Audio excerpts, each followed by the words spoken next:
Think of all the places you go, people you meet, shake hands with. Think of all the places you touch every day. Or how about how many things your kids touch every day?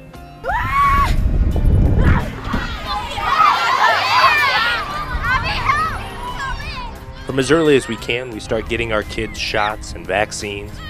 But is that enough? How safe are our kids from germs?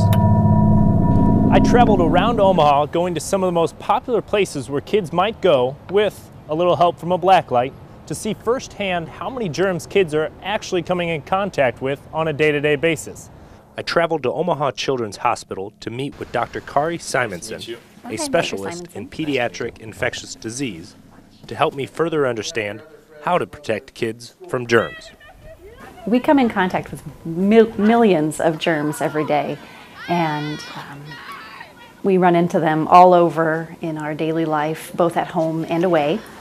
When you're in a public place, it's also important to remember to avoid those high-touch surfaces. So after you've cleaned your own hands, trying to either turn off the tap water with a paper towel, or now many of them are automatically turned off.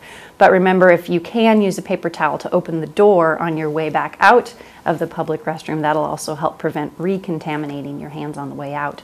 And how about kids versus adults? Are kids more susceptible to like the germs that we run into every day, or how is their immune system different than adults? That's a good point. Young kids, especially those under 5, do have immune systems that aren't as fully developed as older kids and adults. They just haven't had the years of practice that we have, so they haven't encountered all those germs yet. So that is why the youngest kids do tend to get sick more often, or sometimes more severely ill than other family members. What are some of the most common places? Like I know there's schools and like playgrounds and stuff like that. What are some of the most common places that kids could run into germs? Kids probably run into most germs when they're around other kids. So schools, daycares, and even just among their siblings, they're going to share those germs person to person more effectively than we share them from surfaces to people. But certainly surfaces that are what we call high touch or touched frequently by others would be greater or more likely to transmit germs from one person to the next.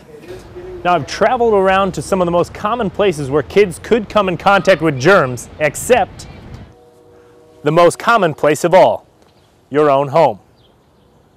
So inside your house in the kitchen, making sure that you're cleaning off the surfaces where you're cooking, especially if you're handling raw meats, because raw meat does contain some bacteria that can be harmful. And again, most of the time when one family member brings germs home, they're likely to share them with the rest of the people in the family in a person-to-person way.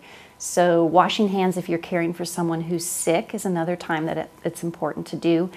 So teaching your kids to wash hands when they're very young, and making sure that they use soap and actually scrub their hands together for 15 to 20 seconds. That's really the best prevention that we have around the house. So even though there are millions and millions of germs that we come in contact with on a day-to-day basis, it's still easy to make sure your kids stay healthy this summer and germ-free by simply washing their hands. Clark Young, Fox 42 News.